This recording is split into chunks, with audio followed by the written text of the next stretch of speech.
Hello everyone and welcome back. Today we're going to be playing more of this kind of Orzhov combo deck, but we're going to add blue. I messed up. I made a change because I just did my outro stuff. But we're going to see if blue is truly worth playing like we were doing before. Because obviously before we didn't really know a lot of the spoilers. We didn't know what was really going to come out. We didn't know that we're going to get a really good solid sacrifice creature, and the start your engines mechanic was actually going to be good. So we kind of just cut to blue. We played Orzhov and we seen if it was good. However, a little bit of the problem that Orzhov has, if you don't have a Gorehound in the beginning or one of these to start sacking your creatures just to get surveilling and happening, get that stuff like going, is you don't get a lot of stuff in your graveyard quickly. And I've always kind of struggled with that in the previous versions before the new set dropped. But Orzhov has had pretty good, like, engines going in it now that is kind of whatever, but we want to still try blue. I have the rares and stuff to do it, so I wanted to throw it in here and see how well it performed. So our blue cards that we will be playing in the Orzhov kind of combo deck is the Archaeologist. This card is going to look at 3 deep. If we have a Gorehound, that's 4, which is nice. Helps find the Raise to Pass, Wail the Forgotten, or our new kind of removal spell that we get. And then we can also use Picklock Prankster to mill 4 on our opponent's instep. So maybe we're just kind of sitting there, like kind of building up. We can use the Surveil off a Glory's Pass if they kind of remove a creature. And then we can do Picklock Prankster to dig to help us find that Raise to Pass once again. But other than that, if you don't know the combo yet, basically what we do is we put a lot of creatures in our graveyard and we use Raise to Pass as our win condition. It says return all creatures with mana value 2 or less from the graveyard to the battlefield. Now, the old version would do a ton of life gain, and then you would lose a lot of life, or we would gain a ton of life, and then we had a creature that every time we gain life did make you lose life, and it was kind of a combo. It's not infinite or anything, but it was pretty much like we'd gain 40, you would lose 40. But in this one, we are doing kind of the same thing, but we're doing it in a sacrifice style, using this creature, I don't know how to say its name, and the Glory's Pass. If we have one of these in our graveyard, and we have this online with the speed being at max, we can pretty much sacrifice everything, make a lot of zombies, and there's not really a range that our opponent can be at. We did it for 40 when we were just playing Orzhov, which is super nice. But what will happen is we'll bring the whole board back. We'll use this creature to sacrifice a creature. And then we'll have creatures like Vengeful Blood Witch in play that say, when this creature or another creature you control dies, target opponent loses 1 life and we gain 1 life. This also has a lose life mechanic when a creature we control dies, that our opponent will take a damage. And then if we have max speed, this Glory's Pass on the bottom says, whenever a non-token creature you control dies, create a tapped zombie. So if we have like 10 creatures in play, then we can sacrifice them all outside of obviously the creature we need to sacrifice everything. We sacrifice them all, they'll be replaced with 10 different zombies, and then we can do it again for 20 damage, which isn't necessarily that hard to get 10 creatures on the battlefield in a deck like this, or even creatures that kind of make multiple in terms of like a nesting bot, where this will die, make a zombie and a servo, so then we get more on the battlefield. And that's also not counting if we have multiple copies of Blood Witch, as this card's not legendary, so if we have 2 in play, 10 creatures getting sacrificed will deal 20 damage on its own, let alone the extra kind of zombies that we make, and we get a ton more value that way. So outside of that, we're going to play this deck. This is typically an Orzhov combo deck. We're adding blue to see if a couple of these cards are worth playing and adding into the deck. If not, we'll talk about it in the outro. But with that said, let's go ahead and game. Opponent going first. That obviously sucks, but sure. Oh, we're against Gun Roots. Interesting. Interesting indeed, brother. Honestly, with that many lands and kind of the thing we got going on, I'm definitely down to do this. Well, thankfully we did it, because we did not want to draw that other land. Not what we're here for right now, I'll tell you that much. They really want this in the graveyard more often than not because of roots, so I feel like I just leave it. It's one of the weird parts where, like, obviously I want my creature in the graveyard, but that'll come. There's an Insidious roots like we knew there would be. So we play this. We go for Archaeologist. The second copy of Raise to Pass, but I think I'm going to take this Wail the Forgotten. So you just kind of pretend like we're really far away, you know. We'll go for a nesting bot. You want me to take this out?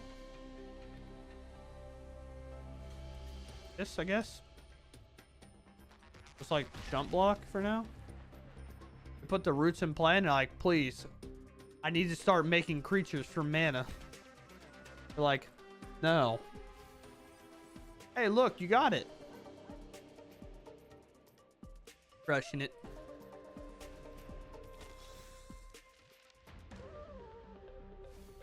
Maybe we should just be on that, you know? Maybe we should play this. Just mill ourselves every step of the way. Let's do this. Let's look at top 3 here. Let us just pick this one, I guess. Obviously, we don't really need those creatures. Now we'll most likely block and just get everything traded out if we need to. If we can. Even though there's not like a ton of creatures in the graveyard that really do much. But every time a creature of ours dies. Is this just ours or theirs? Yeah, it's creature we control. Okay. But now they're going to make a couple of plants here. It doesn't matter as long as we just get to stay in the way, right? Does not matter as long as we stay connected. Sure. Sure.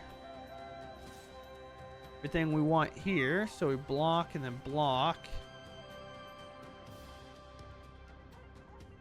But I want Archaeologist to block, I think, actually.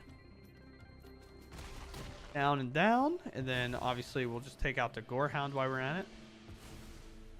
I'll get access to a lot more mana. Did I wait one more turn? Actually, if I play this gnawing and most likely target myself, I'll be able to activate all the modes of this Wail the Forgotten, which seems good, right? Well, at least I get to activate all the modes.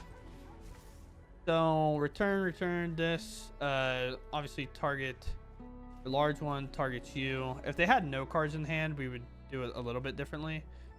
With this, we're definitely going to grab a second copy of Raise the Past, and then we're just going to wombo combo them next turn. I believe we probably have enough. Oh, I guess we don't have speed up at all. Chalk Outline, I believe, is like another copy of Roots.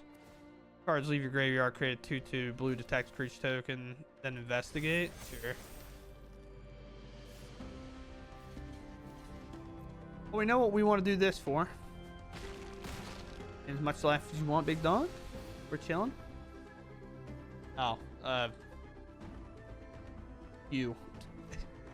Here, I guess. Doesn't really matter what we do. Obviously, the other thing is, like, do we just go for more here? But I think we can always do that next turn. Right? Let's Raise the Past. We're going to put so many cards in our graveyard that it's not really going to matter. I think on the following turns here. Larger, maybe? No, we grab that. Sure. Vermin and Vermin. Sure. Getting quite a bit of life here. And now we kind of have the situation going that we want. So most likely going to go ahead and activate this. I can just do this nesting bot. Or I can do this, target, then do this and target.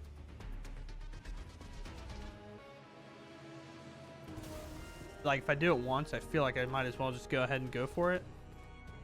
Although, do we have enough? 3 damage is a lot, but I don't think we have enough.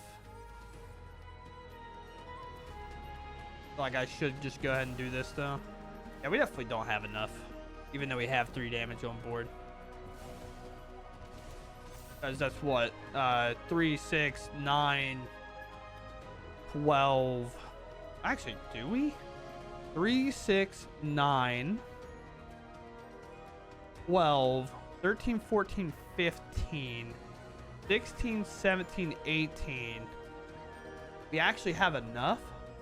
That's crazy. They said it's my go, so I'll take my turn. No worries. I counted it. Yeah. Unless I counted wrong, which is obviously possible.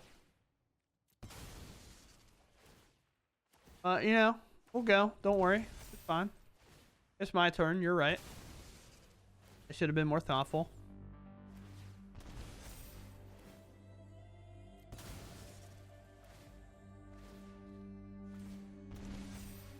Then we activate here, and they're just gone.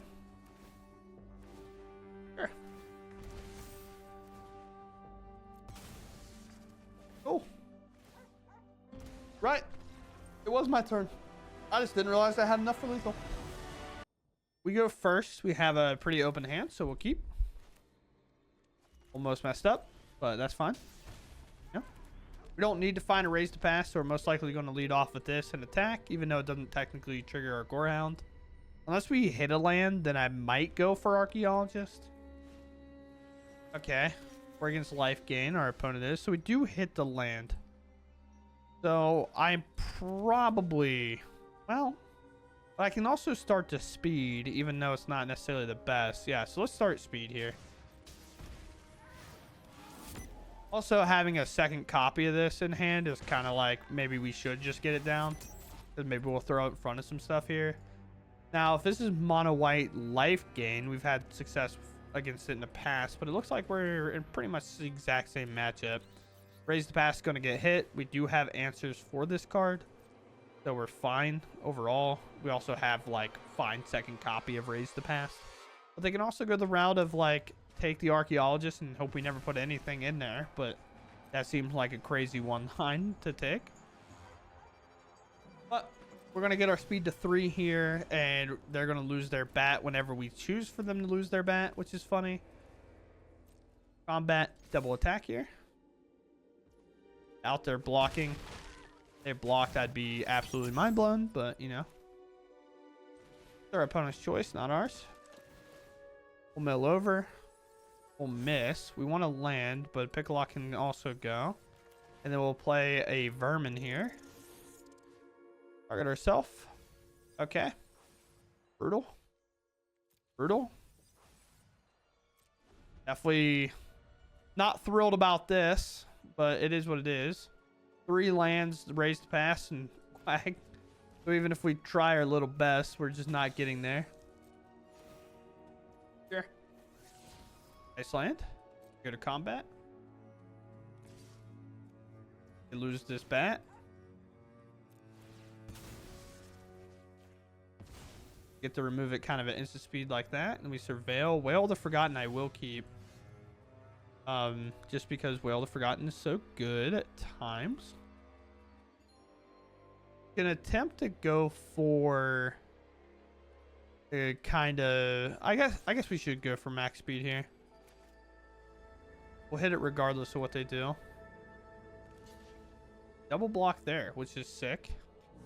So I might as well sacrifice it to surveil, right? Put that in the graveyard. Super sweet. And then now we can activate every mode of this. We will reset their Amalia because it costs them the most mana. Even though it'll cost 3 life, it's kind of whatever. And now we're looking for that last land. If it's untapped, we might hold it in hand. Kind of a weird thing to do, but it just is what it is.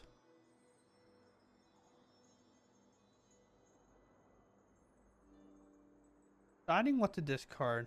Not like a safe bet to make them discard by any means, obviously. But we'll take a Vermin here. Play the Vermin. Take a little bit more damage. Kill ourselves. Please no copy of Raise to Pass. Thank you. Or land. Like, it's always possible we lose this, so we don't want to lose another copy of Raise to Pass. But it is what it is. Amalia comes down. Not playing a Surveil land kind of tells me that we might see a Deep Cavern bat, but we don't. Okay, well. Wow. I mean, I plan on doing this anyway, right? So. No. That's mine. And there's an untapped land. Sweet. Raise the pass to their own. Okay. Very funny. But the problem is, well, they'll actually get a turn. They will get multiple turns.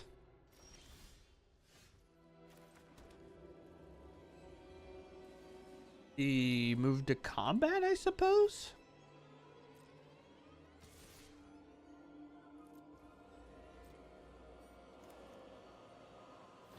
Wow, they're actually blocking that?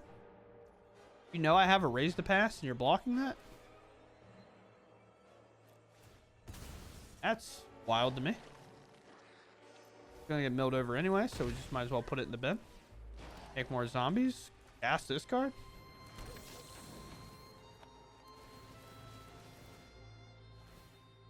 I'll take a little bit of life. We'll mill ourselves, of course.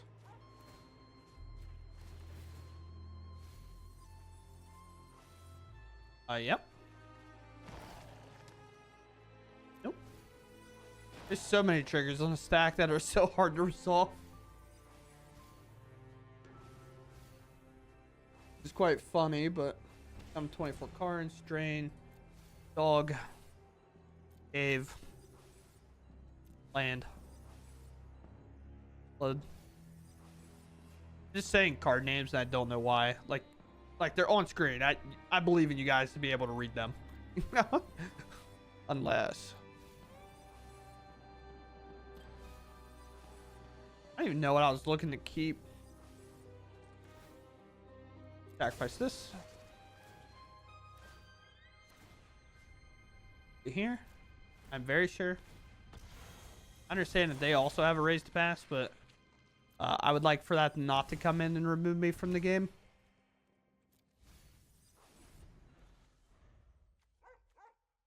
That's going to be a lot of life to gain, though, right?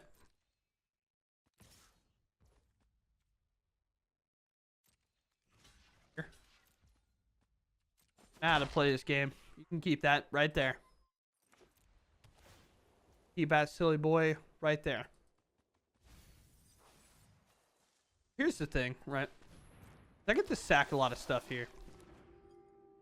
Well, by sack a lot of stuff, I don't actually get to sack like anything. But I do, however, get to do this while this all starts, so I don't have to deal with a massive creature. Get that off the board and take our surveil, I guess. Hey, there's our lord we want. Do we have one in the graveyard? Actually, it doesn't even look like it. Enough. I mean, they're empty-handed. No matter what they take the deep cavern bat with, like, well, we should be able to get it back.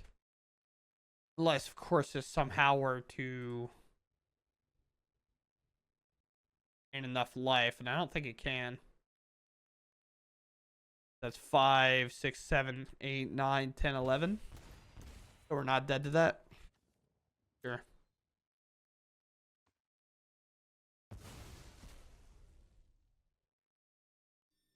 Yep. This is all gonna happen. On our turn, we just take away their deep cavern bats that's holding our raise the pass hostage. Maybe I should have just milled over to look for it. But Amalia will never grow large enough. And if Amalia even does, I guess. Because if Amalia were to grow large enough, it would actually wipe my board, and then the vermin would be able to take out the deep cavern bat anyway. So it actually doesn't even matter. But my board is vastly too large. So it's going to be an all-out attack, obviously. Go from there. It's going to be like the faster way. Also, they're above 20 now. So instead of activating that guy over and over and over and over again, it's going to be way quicker to attack out, even though they'll gain some life back. But they will not gain enough in comparison. Yeah. Two decks doing roughly the same thing. We added a little bit blue to mill ourselves a bit more. And the archaeologist is proving pretty much worth it, yeah. Okay. Let's move to combat. Also, there's just 14 damage over here in zombies. This combat might even result in just us winning. Which is quite funny. We always just get to sack this vermin, take out the deep cavern bat, raise the pass, bring back the lord and a lot of other stuff from the graveyard. Anything that dies here, the glorious pass will just make zombies. So I mean, we have like 1,000,000 damage on board.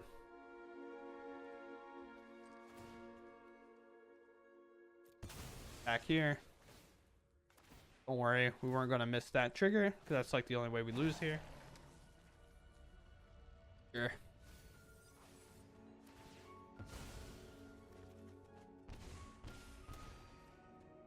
Here. Every single card now is just gonna look at the top and keep. Or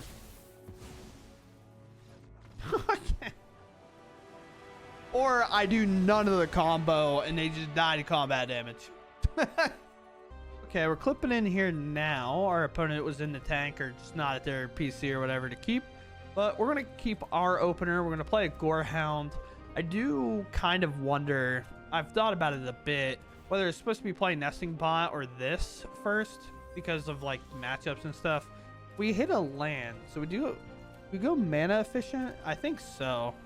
Because the speed, what I was saying before, like I end up cutting it, the speed's going to pretty much happen no matter what with things like this and pingers. So it's one of those weird things where it's like, don't worry about that too much. Like we should just get our value while we can, right? Now we go into this. We go into Nesting Bot. We get that speed up. So sure, we missed out on like a turn. We'll keep the Vermin because that's just... Actually, do we keep the Vermin? Actually, yeah, because the Vermin actually gets more ahead. They'll mill over a little bit of extra stuff. And now we get that down. We keep the Vermin, and then we just move to combat and hit them. Now, even a situation where like a temporary lockdown comes down, we can just sack our whole board so we don't lose it to that. That's where like Vermin will find his best piece, but we'll see. Our opponent has a 2-lander. Looks like they're passing. Great. Domain keeping a 2-lander. Most likely their turn's going to be land play Overlord, if I had to guess. As we already seen the cavern named Avatar, but we mill over 2 things. We get another Scry, or a Surveil, I guess. Not a Scry necessarily. And then we'll attack here. And they're down to 10. This is what I was talking about as well. Like the speed's kind of going to happen by default. There's a Beanstalk, and if this isn't enough, we'll get there, most likely. The land, we'll activate here. We'll sacrifice this. The reason we sacrifice that is because we get a thing and we get a creature plus another counter here. This Vermin is just going to go, I think. So we have what? 3, 4, 5, 6, 7, 8, and then we can sack our board and they'll lose. Nice. We have exactly enough. Actually, we have well over enough, whether they realize it based on the board state or not. We have 6. We have 8 exactly on board, and then we sacrifice 1 creature, and they'll die to a Pilgrim trigger. So, Domain keeps a 2-land kind of greedier hand, and they get punished for it. However, I kind of don't believe that they're here anymore. So we'll come back when they are. Okay, they keep on top. Maybe they were actually in the tank, but they're 100% dead here.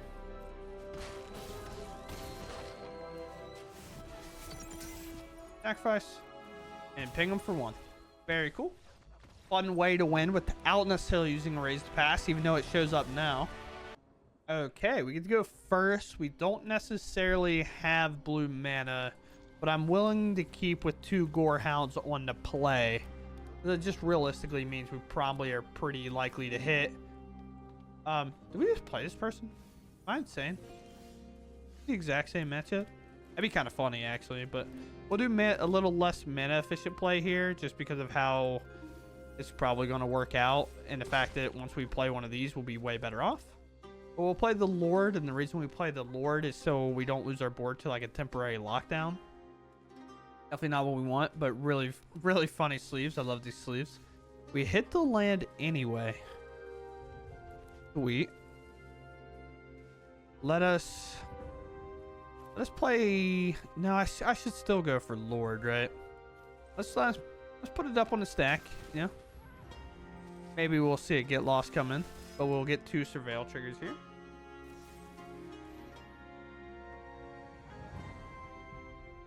Now here's the thing: did we lose our stuff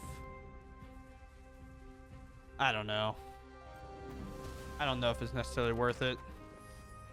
Archaeologist is pretty good. It'll mill us over more than what anything else will.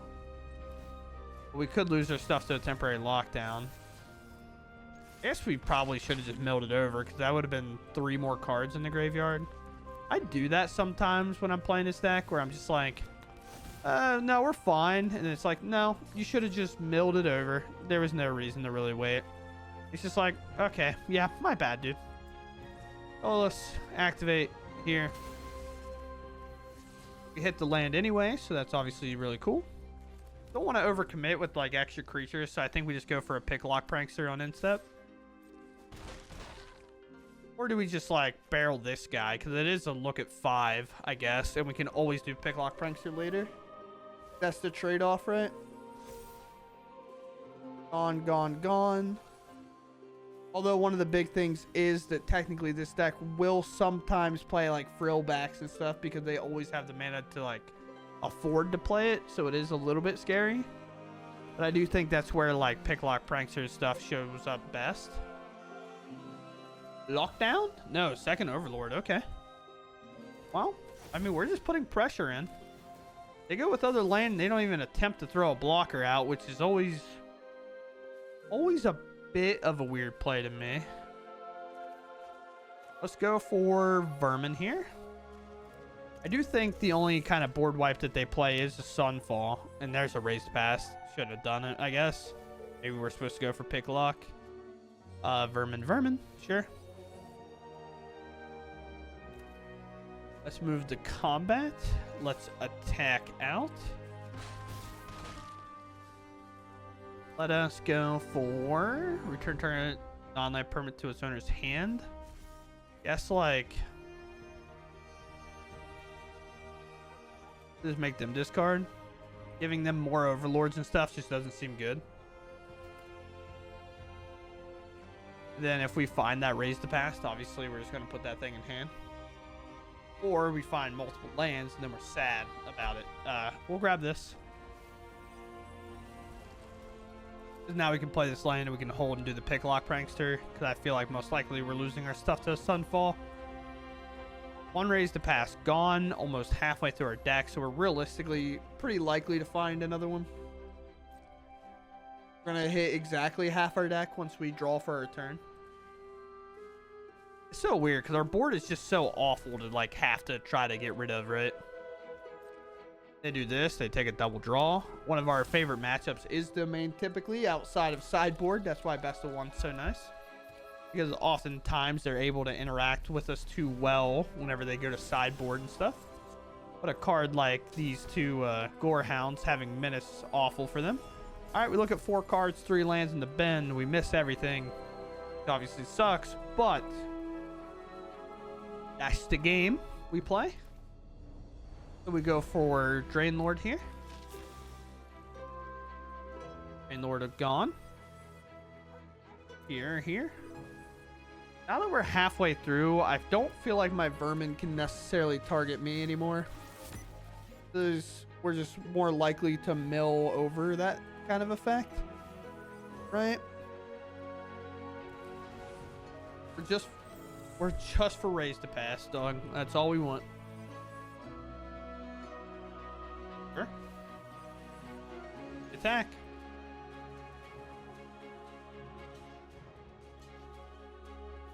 They'll lose both their creatures to one of those dogs. He goes up. They take a drain. Then we're kind of good here. We are just the epitome of one draw away. For our opponent's epitome of find Sunfall, and they're probably chilling. Leyline Binding is a card. Well, the Forgotten can answer it, but not necessarily something Well the Forgotten wants to answer. Day of Judgment. Okay. Well, that's interesting. I said the only board wipe I was worried about was Sunfall, but apparently I'm a liar.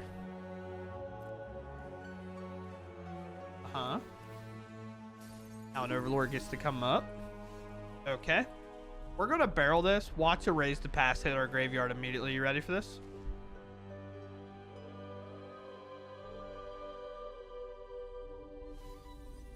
Oh, no. Luckily enough, we didn't actually hit. That's pretty funny. 1 damage. Get our speed build up.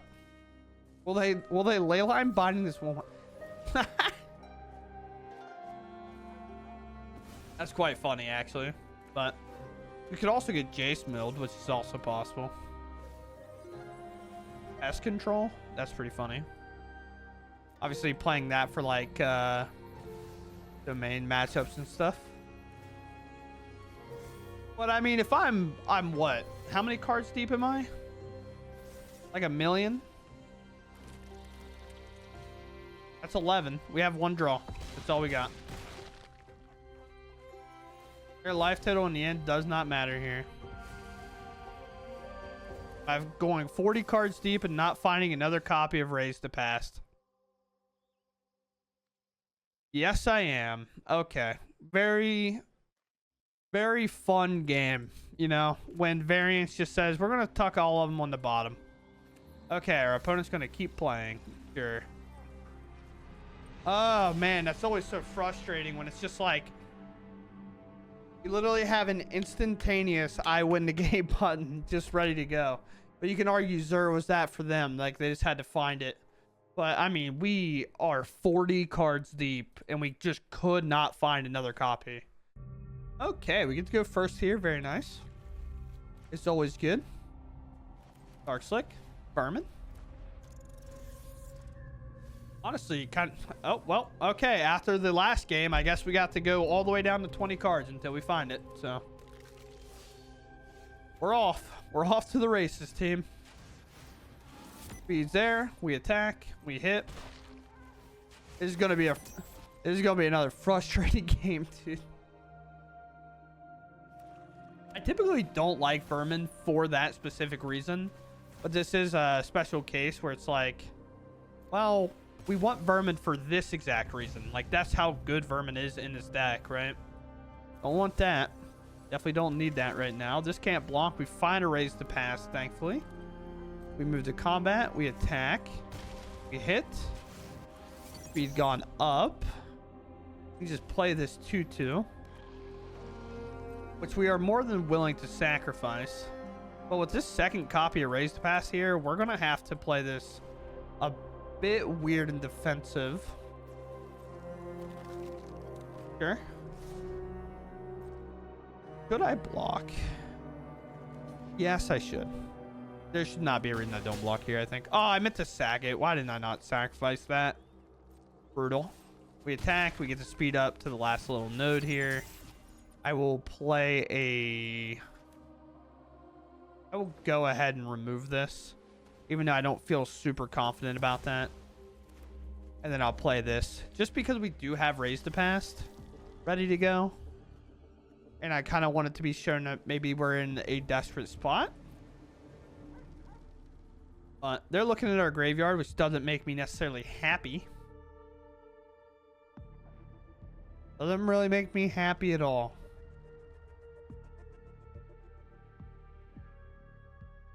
Be kind of funny if the skeleton deck randomly goes, exile your graveyard. Okay. Okay. Sure. Take the last little look. We get to make a zombie and then make another zombie, so obviously we're pretty happy with that. We'll mill that over. We'll lose our creature. We'll make another zombie. Then we'll see what happens.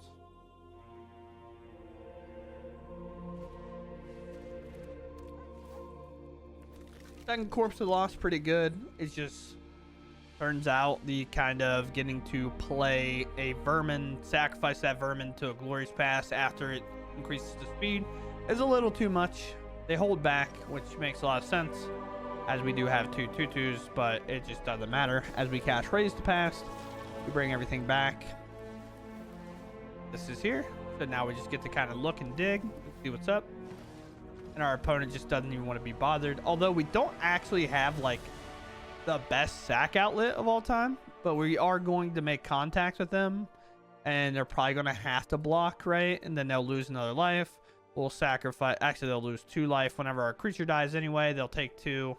That's not even counting the damage we have on the stack here, as we have 1, and we'll gain a bit of life, but they'll lose 1, 2, and then they'll lose 2, so they'll lose a total of 6 here. I'll sacrifice 1, they'll lose more, and then on their turn I'll sacrifice another one, and it'll be exactly enough for lethal, and we end up winning the game. So very cool, very cool. Okay, our opponent goes first. Our hand's all 2-drops, which is a little bit questionable, but getting to play an Archaeologist is great. They also mulliganed once, so they're probably, I would say they're probably mono red, but we'll just have to see what's up. Isn't it weird that now in our game that we play, like, if they mulligan, they're mono red? You know how, like, goofy that sounds? Like, the only decks mulliganing are mono red most of the time. It's just kind of crazy to me to think about. Oh, they're Rakdos. So the Rakdos goblins, probably? Gnawing Vermin's a bit annoying, but if I do block, the Scamp will die, and then it'll deal a damage to us first. So it's not even like we get away with really anything there, but we'll see what happens.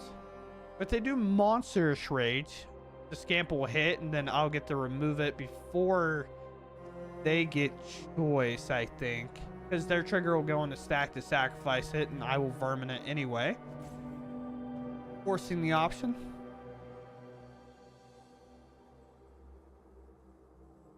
Or playing a 1-1 when they played a 1-1 broke them. I don't know.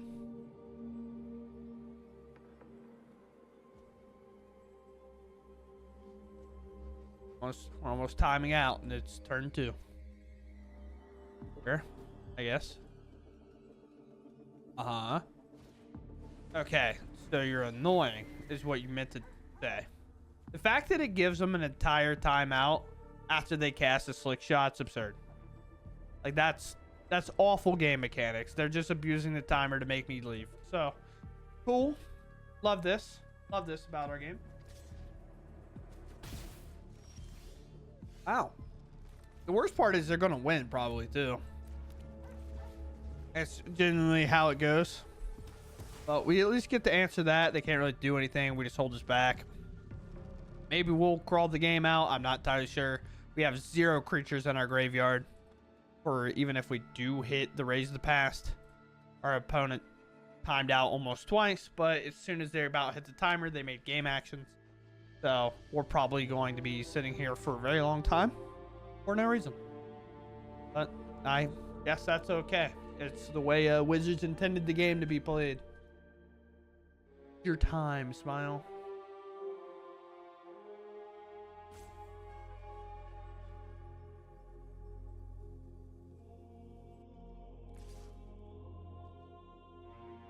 Block? Uh-huh.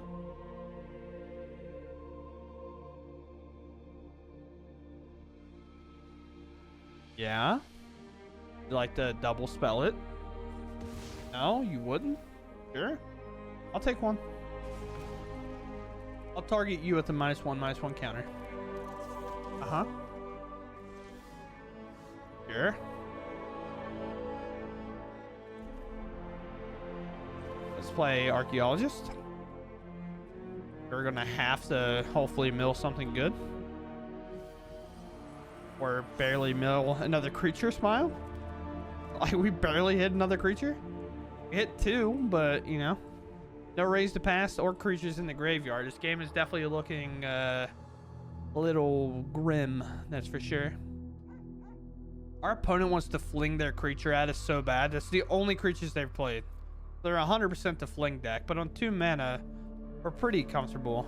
Maybe not comfortable is the word I should use, but we're pretty connected to this game.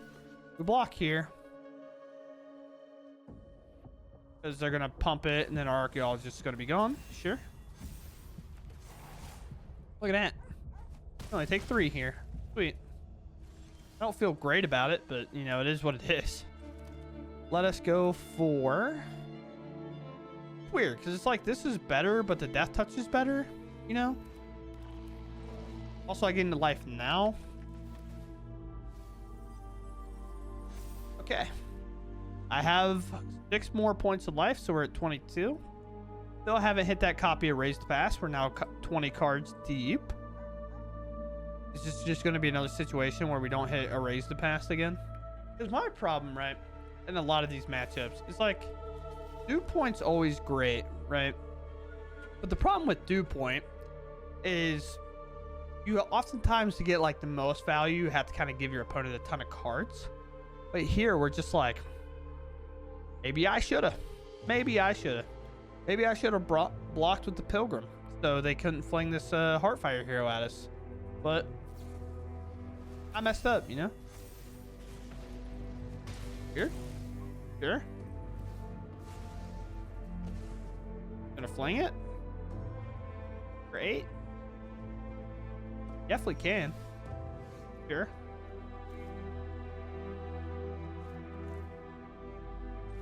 Play this.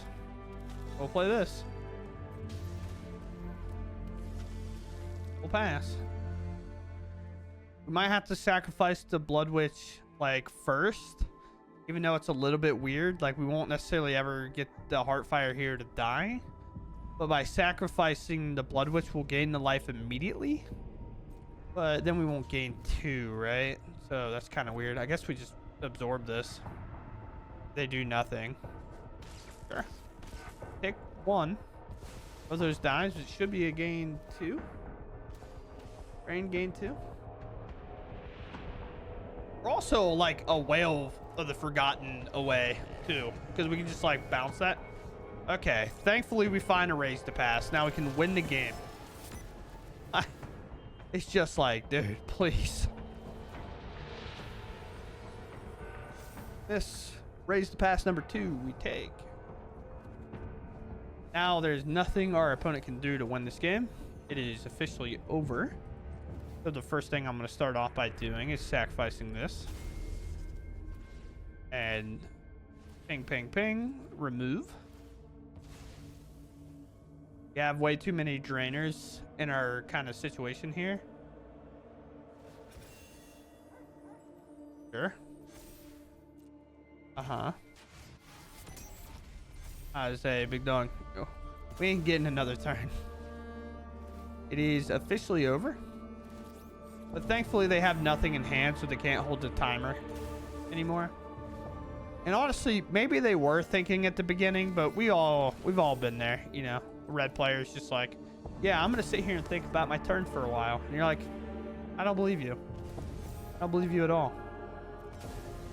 But yep, this game is over. I guess we also have 3 drainers here, but we're also now at 37.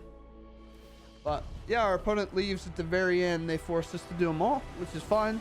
But yeah, I'm either too tilted to keep playing because I'm like getting mad at really small stuff. Also been playing Magic for like, I don't know, 4 or 5 hours today, and maybe I'm checked out. So wow, when you put it like this, it looks absurd. Looks like way too many 2-drops, but it's just like, this actually puts into perspective. One of the hands I had like 4 2-drops in my hand. I was like, wow, that's so many. But I mean, yeah, it is. It's a lot, but it's what it should be, right? But is blue worth it?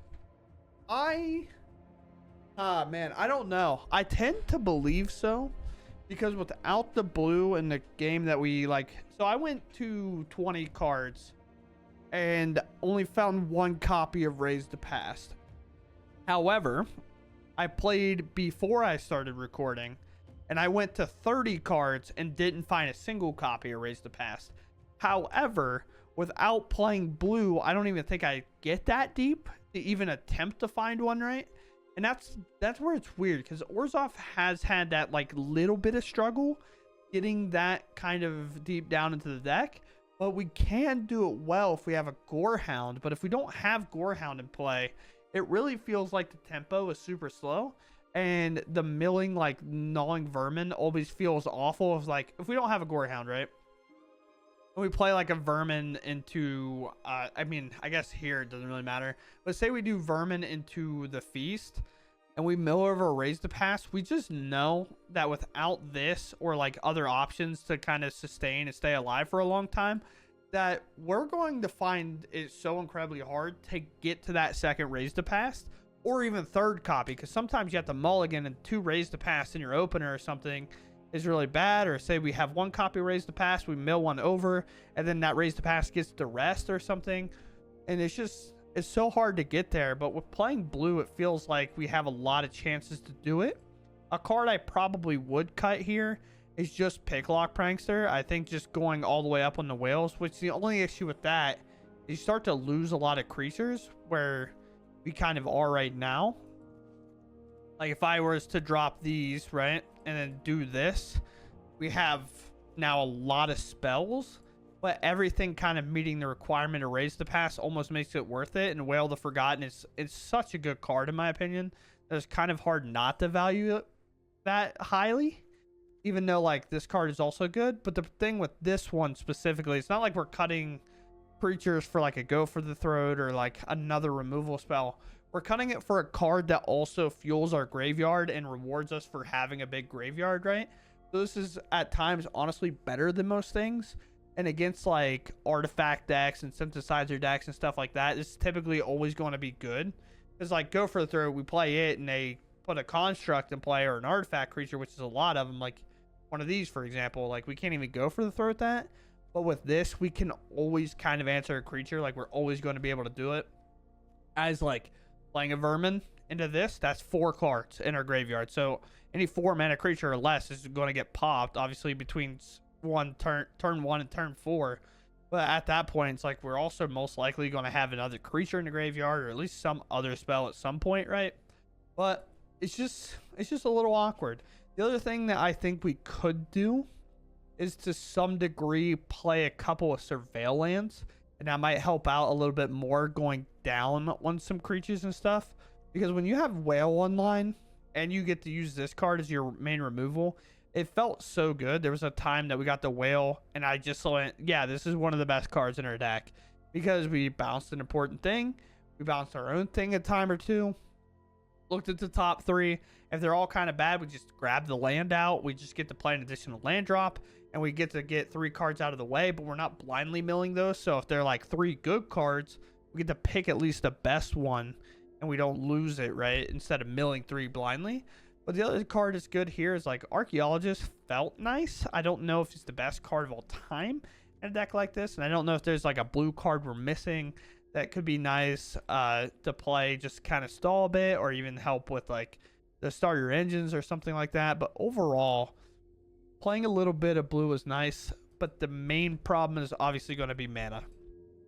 That's going to be one of the biggest things, one of the biggest gripes, at least for me in a couple of my games. It didn't end up happening today because we play so many few blue-black lands.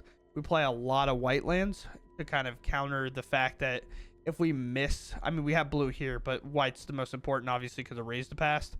We have blue here, but the blue-black lands are going to obviously be the most tough. But with a little bit of pivoting into like Glorious Past and this card, we might need to play a little bit like tighter in terms of our range, in terms of lands that we have. But with that said, I mean, it performed well. I like the way it played, honestly, and it was good. I don't have a ton of gripes, but with that said, I hope you all enjoyed, and maybe you'll consider playing blue if you have the rares to do it. Would I craft blue? Like if you don't have the lands and like these, you need these whales? Probably not. Like you could probably just play Ors off and get along just fine. It's like the same deck. It's just whether you want to have the option to add some blue cards, or maybe even like the blue bounce cards, right? The ones like if a creature attacks you, you can bounce it, surveil a couple. So that gives you like nice removal to constantly interact with the board. But outside of that, Ors off will do just fine. It'll probably just do fine. So that's that. I hope you all enjoyed. I'll catch you in the next one. Thanks for watching, and goodbye.